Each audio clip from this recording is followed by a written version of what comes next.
Selamat datang di VIP Room. Untuk podcast kali ini saya sudah bersama Ibu Sulistiawati dari perwakilan dosen Fakultas Hukum Universitas Mulia Kudus. Ya, Bu, apa kabar, Bu? Alhamdulillah sehat. Sehat, ya? Semua sehat ya? Alhamdulillah. Ya, ini mengenai kemarin kan banyak kontroversi tentang Undang-Undang Cipta Kerja, itu luar biasa viralnya. Sampai ada demo-demo segala, di Kudus juga ada demo. Itu gimana, Bu, tanggapannya? Sebenarnya begini ya, Undang-Undang Cipta Kerja itu ada masuk di dalam rumah besar undang-undang yang disebut Omnibus Law itu kan, rumah besar di sana.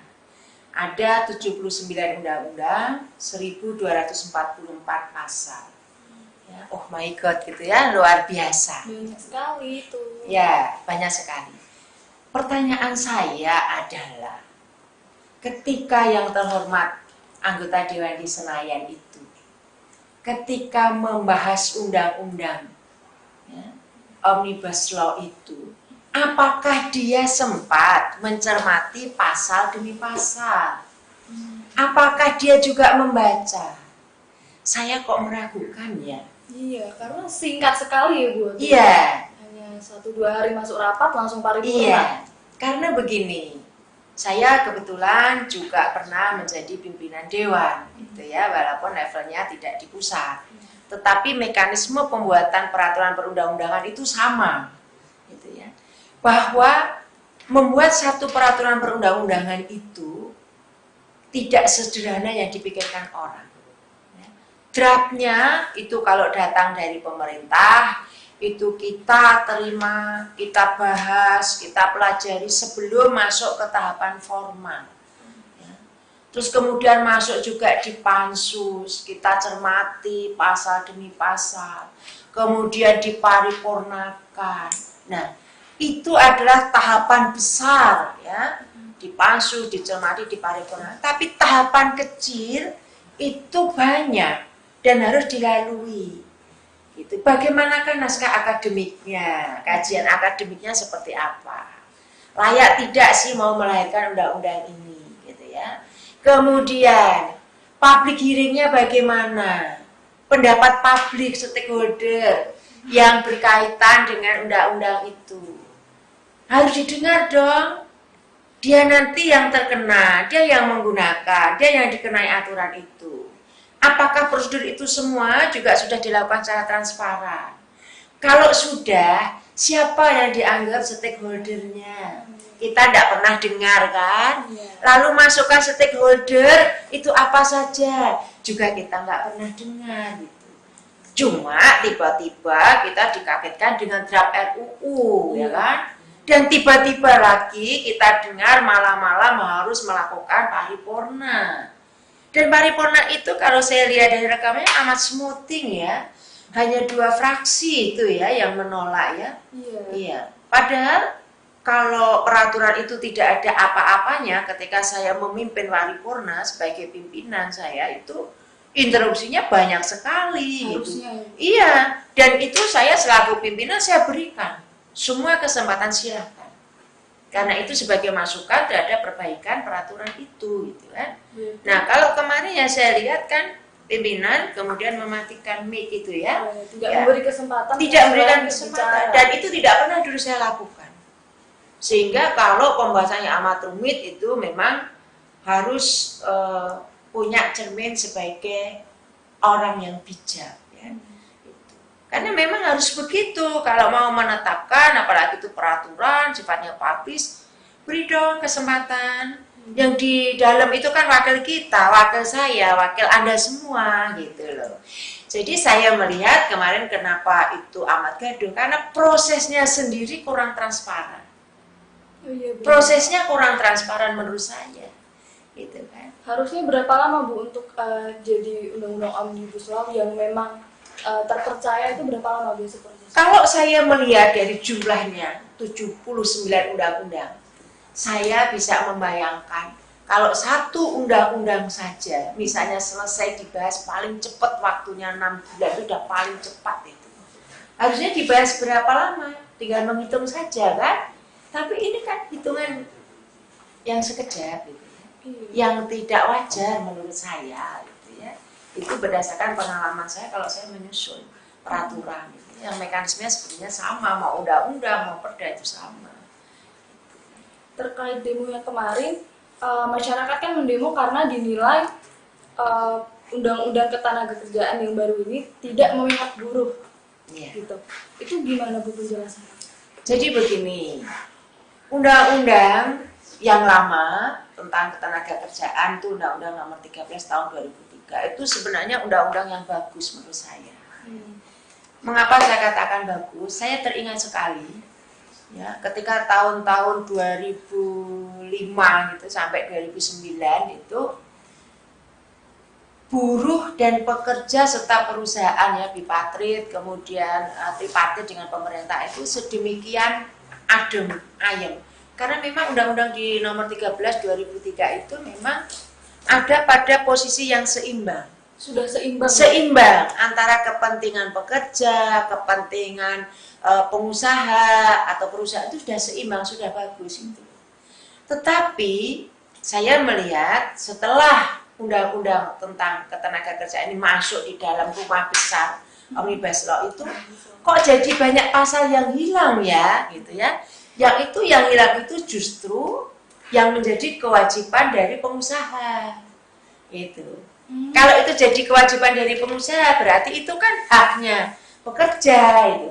Jadi ada banyak pasal yang hilang saya cermati di sana. Jadi menurut Ibu banyak pasal yang hilang yang seharusnya bisa dipenuhi pengusaha. Yang di tahun 2003 di nomor 13 itu sudah ada dan itu sudah pada titik keseimbangan.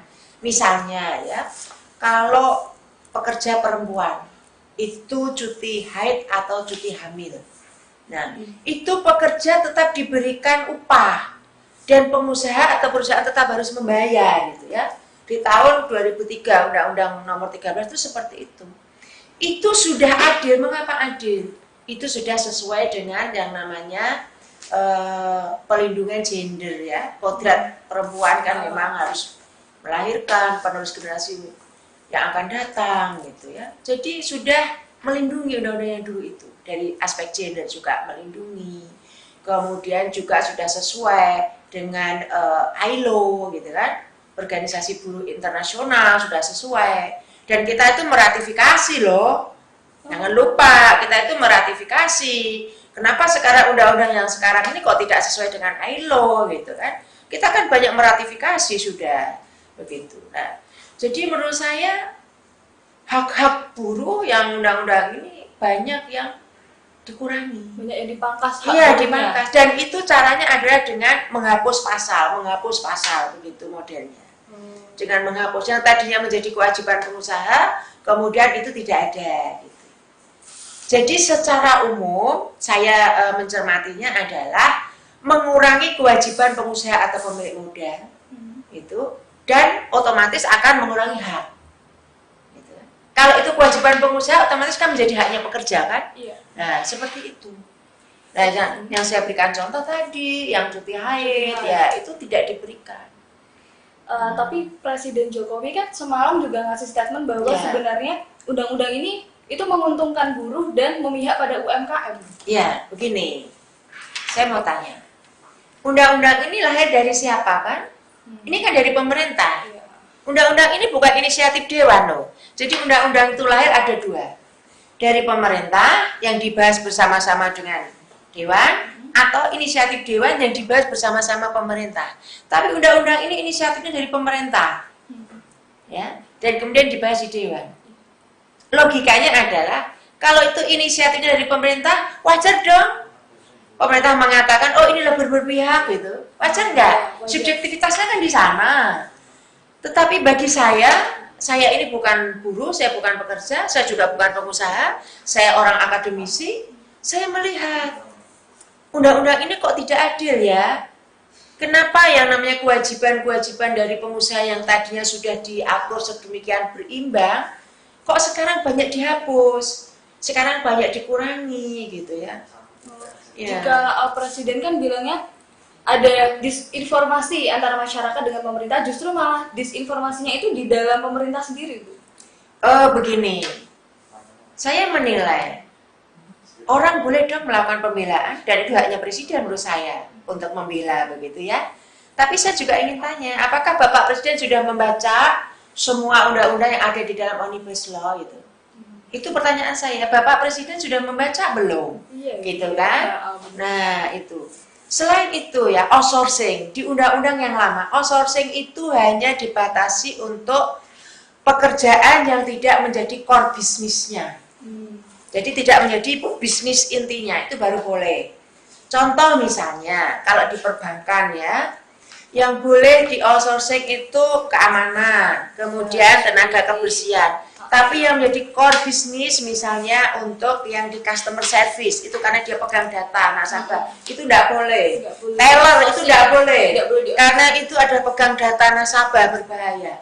Tetapi di undang-undang yang masuk di Omnibus Law itu tidak ada pembatasan loh di sana. Itu untuk segala macam pekerjaan boleh di-outsourcingkan.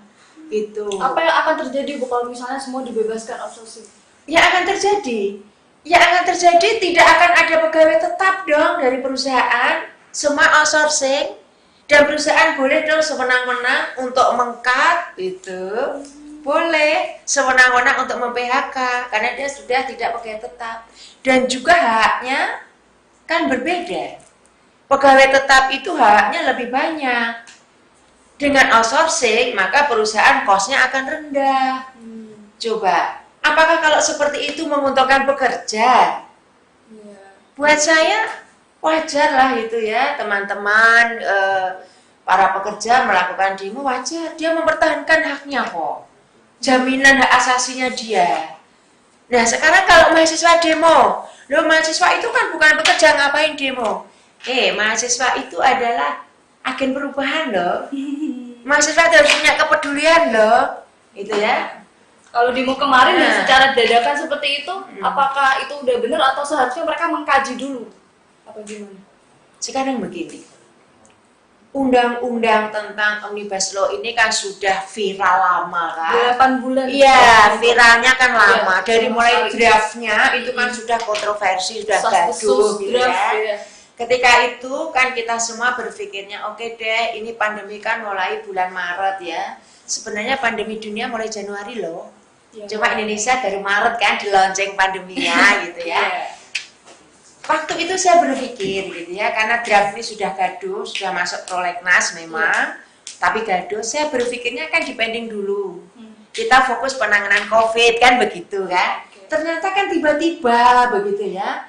Nah, sesuatu yang tiba-tiba kok amat mendesak itu, boleh dong pekerja curiga, boleh dong mahasiswa curiga, boleh dong seperti saya akademisi mengkaji ada apa sih sebenarnya begitu. Boleh dong saya membandingkan undang-undang yang lama dengan yang ini itu kan. Ternyata setelah saya bandingkan, oh ya betul ya, ini kok berpihak banget kepada pemilik modal ya. Kasihan sekali ya para pekerja begitu ya. Nah, ini tingkat sense of belong kita itu diuji loh. Apakah kita itu care terhadap orang bawah, pekerja, buruh itu? Apakah kita tutup mata? Saya kan sudah mahasiswa, saya nggak akan jadi pekerja. Apakah seperti itu? Ataukah saya kan sudah dosen, saya itu bukan buruh. Kan nggak bisa ya. Kita harus punya yang namanya sense of belong itu. Tapi kan memicu klaster COVID juga Bu untuk demo kemarin. Iya, betul. Pemicu kelas COVID terbaru. Pertanyaan saya, kemarin saya baca di berita bahwa di DPR RI juga muncul klaster COVID, anggota Dewan dan di Sekretariat Jenderal. Nah, itu pengalihan isu. Iya, artinya apa? Mereka kan juga membahas itu, juga bergerombol, akhirnya muncul juga klaster baru. Ya kan, itu. Berarti mereka malah nyontohin ya Bu? Jadi begini loh, itu adalah hak berserikat, berkumpul, mengemukakan pendapat, melakukan kritik. Itu hak, dijamin oleh undang-undang, gitu ya. Nah, persoalannya sekarang baru ada pandemi COVID. Harusnya, mohon maaf ini, aparat pemerintah, khususnya aparat keamanan, jangan dong melakukan pembenaran bahwa ini tidak boleh karena ini memicu klaster. Tapi tolong dong juga berpikir yang seimbang. Mereka buruh ini mempertahankan haknya. Ini sudah didok ini undang-undang ini. Baru ada satu pintu nanti, uji materi. Ya, judicial review di Mahkamah Konstitusi. Yang akan dilaksanakan kapan Bu yang uji materi? Tergantung para buruh bisa melakukan class action misalnya. Ya, tergantung. Hanya satu pintu. Dan saya juga tidak yakin. Saya tidak yakin loh, saya pesimis loh di Mahkamah Konstitusi. Akan diterima yang dari Akan dikabulkan tuntutannya. Saya pesimis. Mengapa saya pesimis? Saya punya pertimbangan dan alasan politis tersendiri. Jadi kemungkinan besar RUU itu akan jadi benar-benar sah. Iya, karena begini loh. Sekalipun presiden akan ambil jalan aman, ya, undang-undang udah didok, presiden tidak menandatangani, itu jalan aman. Seolah-olah ada pencitraan, presiden nggak tanda tangan, undang-undang itu tidak berlaku.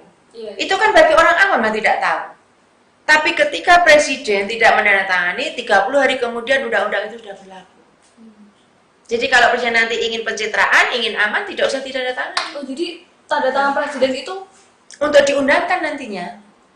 Kalau tidak tanda tangan pun tidak masalah. Nggak 30 masalah. hari kemudian Tetap uji coba. Ya, enggak, 30 hari kemudian undang-undang itu sah berlaku demi hukum. karena sudah disahkan oleh DPR tadi. Iya. Dan diatur jangka waktunya ada 30 hari. Untuk Begitu. nunggu tanda tangan presiden itu. Tidak tanda tangan pun tidak masalah. Kalau sudah 30 hari berlalu, dia sudah sah. Oh, Gitu. iya. Ya, seperti itu. Jadi baru nanti ada satu pintu, yaitu diuji materi. Tapi saya pesimis. Saya pesimis. Karena begini, undang-undang itu produk politik. Prosesnya adalah kental dengan proses politik. Dan lahirnya undang-undang itu adalah wujud dari politik hukum pemerintah. Lahirnya undang-undang itu wujud politik hukum pemerintah. Sekarang kita membaca politik hukum pemerintah terhadap ketenagakerjaan dan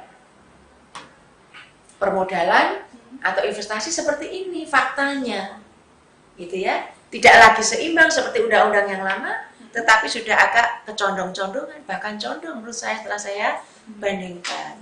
Begitu. Nah, dari demo kemarin itu kan di Kudus rilis, ada press release ya Bu. Iya. Ini saya bacakan isinya, Iya. saya meringkas. Itu yang pertama, mereka menolak secara tegas Omnibus Law. Oke. Berarti menolak secara total. Iya. Itu bagaimana Bu? Apakah emang harus ditolak secara total? Karena kalau misalnya kita menolak secara total, berarti kan kita merombak ulang dan itu nggak mudah kan untuk pemerintah. Jadi begini, hak setiap orang untuk menyampaikan pendapat. Kalau mereka menyampaikan pendapat menolak total, haknya dia nggak apa-apa. Ada yang menolak sebagian, khusus hanya yang tentang ketenagakerjaan, boleh. Tapi ingat loh, ada 11 klaster loh. Dari 79 undang-undang, ada 1244, itu ada 11 klaster. Yang dibahas dalam Omnibus Law. Iya, 11 klaster. Dan saya baru membaca beberapa klaster, saya bisa simpulkan, memang condong memihak kepada pemodal. Pemuda, pengusaha. Iya, saya belum bisa membaca semuanya karena 900 halaman. Saya hanya mengambil yang amat prinsip dulu, ketenagakerjaan. Ini menyangkut hajatnya para pekerja. Kemudian saya juga mengambil tentang ini, saya baca tentang kemudahan investasi. Ya, investasi diberikan yang namanya karpet merah, gitu ya. Itu saya hanya khawatir saja suatu saat kita ini hanya akan menjadi penonton di negeri sendiri, gitu loh. Saya khawatir, mudah-mudahan tidak sih, tapi khawatir boleh kan? Iya. Karena saya lihat dari apa regulasi yang dibuat itu kok tidak memberikan keseimbangan menurut saya, gitu. Tapi dari kata Pak Jokowi sendiri, undang-undang ini malah menciptakan lapangan pekerjaan. Bu. Ya boleh dong. Tadi saya katakan. Oh, iya. Karena undang-undang ini kan lahir dari pemerintah, gitu kan. Boleh dong pemerintah untuk memberikan pembelaan subjektif, itu hak juga. Tapi menurut Ibu, iya nggak bakal menciptakan lapangan pekerjaan nggak lebih banyak nggak? Sekarang begini. Kalau berbicara tentang menciptakan lapangan pekerjaan lebih banyak, iya. Karena investasi dipermudah, Iya. ya kan? Iya, kuantitas. Kuantitas. Sekarang pertanyaan saya, apakah kalau saya sebagai pemimpin, saya tega rakyat saya yang penting kamu bekerja, upahnya kamu seminimal mungkin, kan tidak. Berarti kan hanya mengejar kuantitas. Bagaimana dengan kualitas? Gitu. Kalau bisa kan pemimpin itu memberikan kontribusi positif terhadap rakyatnya. Ya. Bukan hanya soal kuantitas, jumlah, tetapi juga bagaimana rakyat saya ini bekerja dengan memperoleh upah yang sebanding dengan tenaga yang dikeluarkan, kan begitu. Kalau yang dikejar hanya kuantitas, iya saya katakan. Itu jelas signifikan, betul. Karena apa? Investasi dipermudah kok. Syaratnya diperingan kok. Untuk yang kedua, Bu, ada poin kedua, mendesak Presiden Joko Widodo untuk tidak menandatangani UU Omnibus Law yang diserahkan oleh DPR. Itu harus diberikan pembelajaran kepada adik-adik yang milih itu. Tidak menandatangani pun tidak masalah, undang-undang itu akan jalan 30 hari kemudian. Sebenarnya ini enggak relevan ya, Bu, yang mendesak ini. Oh, bukan nggak relevan, dia nggak paham tentang ilmu teori untuk pembuatan undang-undang dan penetapannya. Dia kurang paham.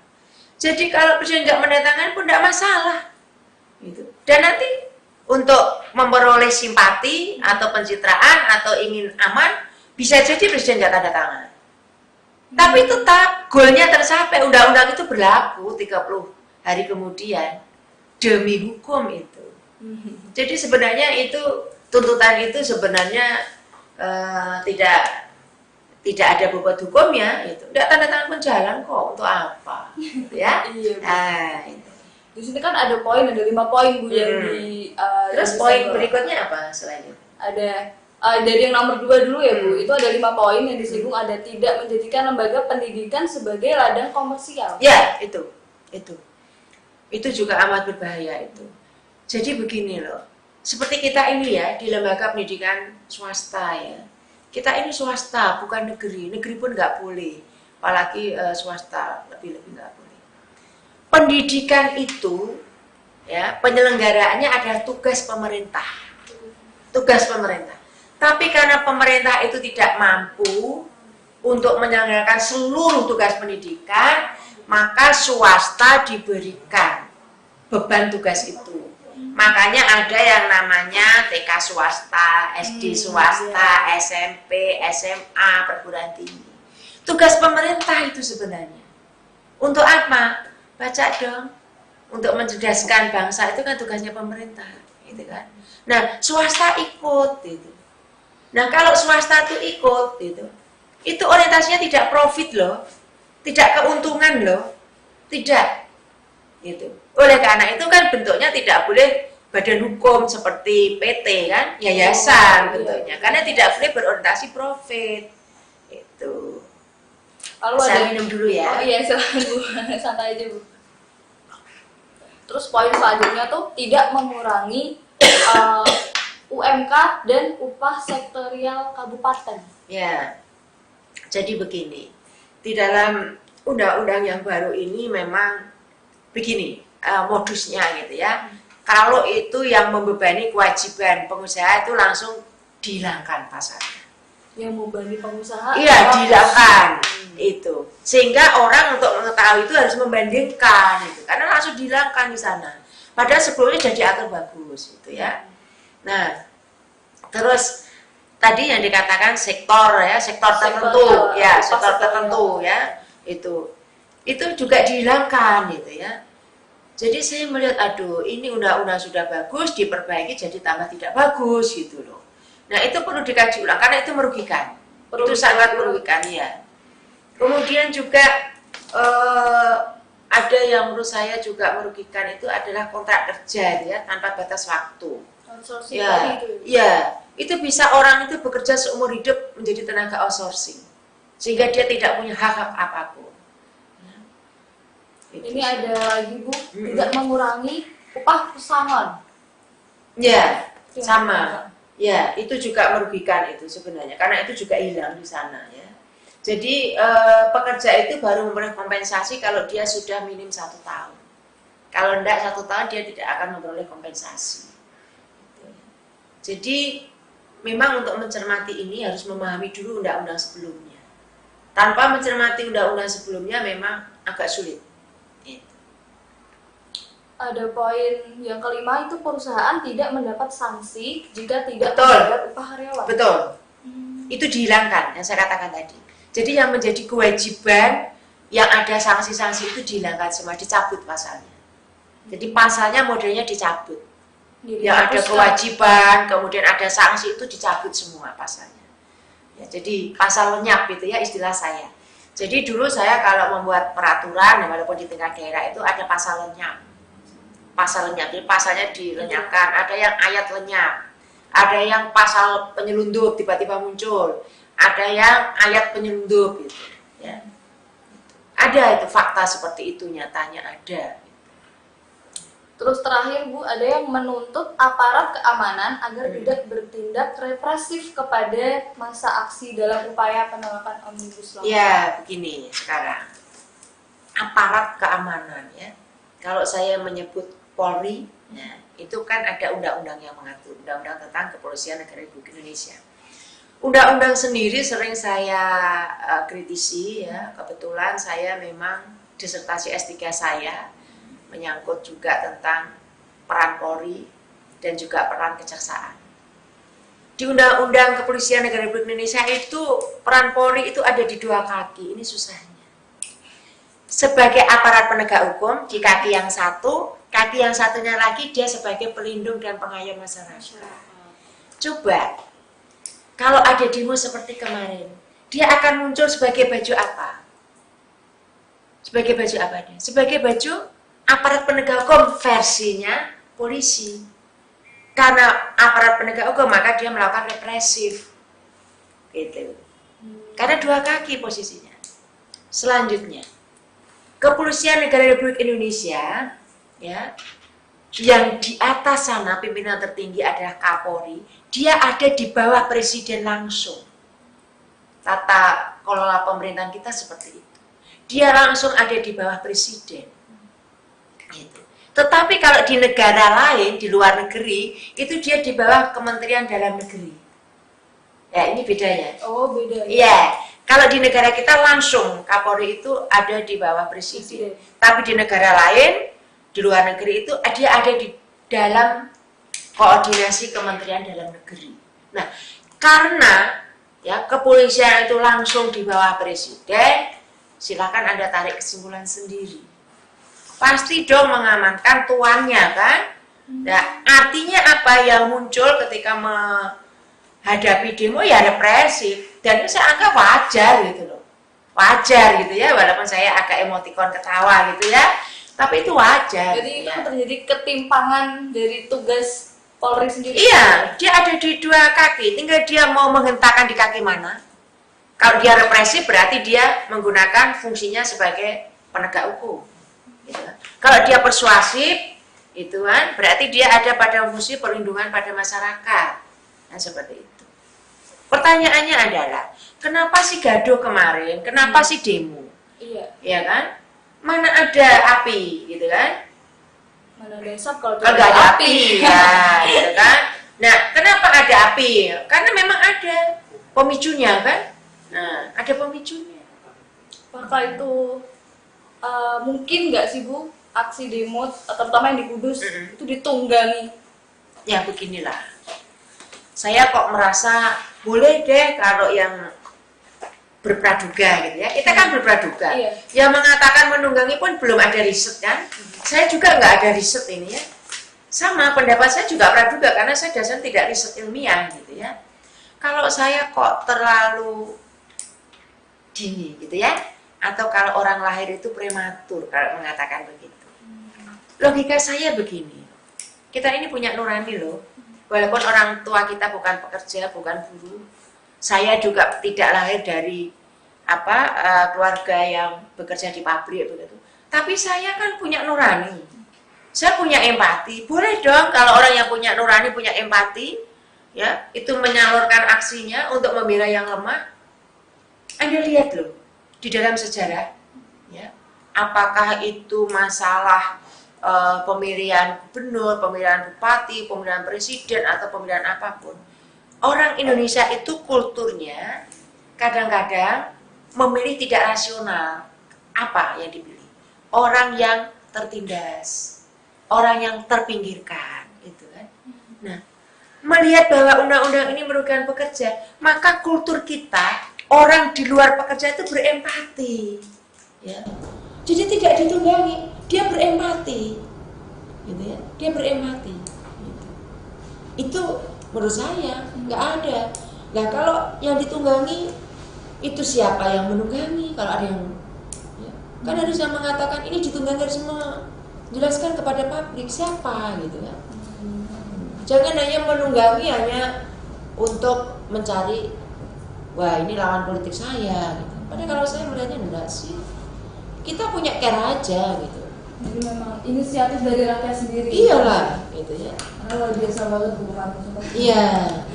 Di Kudus juga rame ya. Rame. Ya, di Semarang lebih hidup lagi ya. Gitu. Press release ini sendiri kalau menurut Ibu relevan tidak untuk dijadikan disampaikan ke DPR RI? Oh, sangat relevan, sangat relevan. Sebenarnya begini loh, kalau wakil kita yang terhormat di Senayan itu sebelum yang namanya menyetujui, ya, memparipurnakan, tolong dong konsultasi publiknya diperkuat, public hearingnya juga diperkuat, transparan, stakeholdernya siapa sih yang berkepentingan dipanggil semua, gitu kan? Serikat pekerja mestinya kemarin juga harus dipanggil semua untuk didengar, karena serikat pekerja kan banyak, gitu ya. Supaya apa? Undang-undang ini acceptable gitu. Ini nggak acceptable, nggak terterima kok. Nggak terterima ini, nggak acceptable ini undang-undang. Undang-undang yang baik itu harus terterima. Nggak undang-undang yang terterima pasti ada memenuhi 3 syarat. Ini nggak memenuhi ya. Syarat juridis memenuhi deh, ya. Tapi ya filosofisnya nggak memenuhi. Filosofis itu berarti gimana? Filosofis itu yang namanya lahirnya undang-undang harus mencerminkan rasa keadilan, intinya di sana. Ya. Ya, sosiologisnya sangat tidak memenuhi, buktinya terjadi kegaduhan gitu kan. Saya melihatnya hanya memenuhi 1 syarat saja kok, yuridis. Hanya itu saja. Dan yuridis pun saya melihatnya juga tidak terlalu utuh gitu. Ada proses di dalam pembuatan undang-undang itu yang tidak transparan. Padahal proses itu diharuskan ada. Gitu. Saya saja dulu membuat perda itu proses semua saya taati dengan baik. Supaya acceptable, terterima. Kalau undang-undang lain nggak terterima, buang duit banyak loh, biayanya banyak gitu ya. Tapi demo kemarin banyak yang mengatakan kalau kebanyakan yang ikut demo itu termakan hoax atau emosi sesaat atau ibarat ikut-ikutan saja, nggak mengerti secara keseluruhan isi dari undang-undang atau mengerti betul, hanya ikut-ikutan gitu. Saya kira nggak 100% benar itu, nggak 100% benar. Tadi saya katakan, pekerja itu paham kok. Dia sudah lama bekerja, 2003 loh undang-undang itu lahir, yang undang-undang lama itu kan. Sudah lama, dia tahu gitu kan. Dia merasa nyaman sejak tahun itu sampai sekarang. Tiba-tiba akan lahir undang-undang seperti ini, dia terancam kok. Kalau orang terancam itu kan melawan ya. Kalau Anda merasa terancam itu kan spontan akan melawan. Nah, melawan dia bagaimana? Mengumumkan pendapatnya, berserikat, berkumpul. Nah kemudian kalau di jalan akhirnya ada yang bergabung, empati tadi loh. Oh ini pihak teraniaya, ikut empati. Makanya kemarin yang di Solo itu ada advokat yang ditangkap juga. Empati saya kira. Ya, gitu. Dan juga ada elemen masyarakat yang lain, mahasiswa. Sejak dulu mahasiswa itu, sejak dulu ya sejarahnya dalam Orde Lama, Orde Baru. Yang menemukan Orde Baru menurut saya dulu adalah elemen mahasiswa ya yang terkuat itu. Mahasiswa itu luar biasa. Karena apa? Mahasiswa itu kan orang yang lahir ada di komunitas intelek. Ya. Dia belum merasakan yang namanya empuknya kursi kekuasaan. Sehingga ada pada tataran berpikir yang idealis. Itu mahasiswa. Lain kalau itu ya orang yang sudah duduk di kursi empuk itu tentu dia akan diam ada undang-undang seperti ini. Contoh, yang di Jakarta itu dulu ada aktivis yang namanya Indah Ditasari, itu terkenal sekali. Begitu dia ditarik, ya duduk di kursi empuk di sana, nggak ada suaranya lagi dia. Tapi kalau mahasiswa kan tidak, dia betul-betul personel yang independen, idealis dia. Jadi untuk demo kemarin memang itu haknya mereka ya Bu? Iya, terutama mahasiswa itu ekspresi ke idealisme dia dan ekspresi bahwa dia adalah agen perubahan. Gitu. Untuk penutup ya Bu, Iya. jika misalnya ada demo susulan, nah itu gimana Bu tanggapannya? Apakah itu relevan atau harusnya mahasiswa melakukan hal lain? Relevan juga sih, namanya orang berjuang supaya tuntutannya itu dikabulkan, boleh ya, sepanjang tidak melakukan anarki ya, sepanjang tidak melakukan anarki. Demo, melakukan kritik terhadap pemerintah itu sah kok ya, sah kok, dan itu dijamin oleh undang-undang. Saya agak menyesalkan sebenarnya junior-junior saya itu yang 50 orang itu saya baca tadi pagi, para advokat itu akan melaporkan Nikita gitu ya. Karena soal Nikita membahas tentang ketika Puan Maharani mematikan mic itu gitu ya. Kenapa mesti harus dilaporkan kan? Karena itu hak mereka. Iya, dan Nikita boleh juga kan mengungkapkan pendapat berdasarkan fakta ketika itu memang Puan mematikan mic. Ketika ada anggota fraksi Demokrat yang interupsi dan tiba-tiba dimatikan. Itu tidak boleh loh sebagai pimpinan, tidak boleh. Dulu saya diinterupsi seperti apapun, mic tidak pernah saya matikan. Karena memang pimpinan bisa mematikan mic di seluruh ruangan. Bisa. Saya tidak pernah. Gitu. Walaupun kadang-kadang anggota gitu, kadang-kadang menyerang secara pribadi, tapi kemarin kan tidak ada penyerangan pribadi, hanya menginterupsi tentang undang-undang. Saya hanya membandingkan gitu, yang namanya pimpinan sidang memang harus matang secara emosional, tidak boleh mudah terbawa emosi gitu ya, atau mungkin wah ini kok interupsinya seperti ini saya matikan aja, tidak boleh memang. Saya sendiri menilai itu bukan cermin pimpinan dewan yang bijak, saya menilai begitu. Ada cara yang lebih bijak kok, dibiarkan sampai selesai kita tanggapi. Toh kalau voting itu tetap dua partai itu kalah kok. Iya kan? Iya. Kan goalnya kan inginnya undang-undang itu kan disahkan di rapat paripurna toh, dan dia sudah mengantongi yang namanya deal di fraksi-fraksi lain minus 2 fraksi toh. Dibiarkan sampai selesai bicara itu fraksi Demokrat itu tidak akan mengurangi goalnya. Tetap undang-undang itu nanti voting, seandainya terjadi voting itu tetap menang kok. Tetap disahkan, tetap didok. Cacat proses itu berarti benar Bu kalau dari pemerintah sendiri? Cacat proses dari... Sebenarnya kalau saya ya selaku praktisi dulu, saya juga sekarang akademisi, sebenarnya kalau cacat proses itu undang-undang sih masih tetap bisa, cuma tidak acceptable, tidak terterima. Nah buktinya tidak terterima apa? Nah ini penolakan, gelombang penolakan, gitu kan? Itu. Berarti pesan untuk mahasiswa, Bu, ini pesan untuk mahasiswa supaya bijak dalam menanggapi hal ini. Begini, yang pertama mahasiswa itu adalah kaum intelek. Mahasiswa itu sebenarnya anak-anak muda yang tingkat idealismenya tinggi. Karena saya dulu juga pernah jadi mahasiswa, jadi saya tahu gitu ya. Dulu saya itu ya ikut demo begitu, ikut naik panggung gitu ya, karena saya ketua BEM gitu ya, orasi gitu ya. Ketika itu pikiran saya tahu apa? Saya tidak takut di penjara gitu ya, demi sebuah idealisme. Saya tidak takut di penjara. Saya juga tidak takut dikeluarkan dari kampus saya. Itu saya waktu itu gitu ya. Saya waktu itu seperti itu. Gitu. Nah, bagi saya mahasiswa adalah silahkan tidak apa-apa, itu latihan Anda untuk menyampaikan pendapat. Silahkan, itu hak. Tapi kan Anda tidak dirugikan. Kenapa Anda tidak apa-apa? Anda kan harus punya sense of belong, punya rasa care itu. Anda harus bisa melihat itu ya, tentang adil atau tidak adil. Yang penting mahasiswa itu tahu aturan main, itu penting. Jangan anarkis. Jangan sampai Anda demo tapi kemudian Anda terkena tindak pidana pengrusakan barang, atau Anda kena tindak pidana pencemaran nama baik misalnya. Jadi tetap harus dijaga. Silahkan, tidak apa-apa, tapi jaga rambu-rambu hukumnya, pahami itu. Ibaratnya be brave but don't be stupid. Iya. Pokoknya jangan stupid ya, harus clever and very clever gitu. Terima kasih Bu atas waktunya ya. Perbincangannya seru banget Bu, saya suka.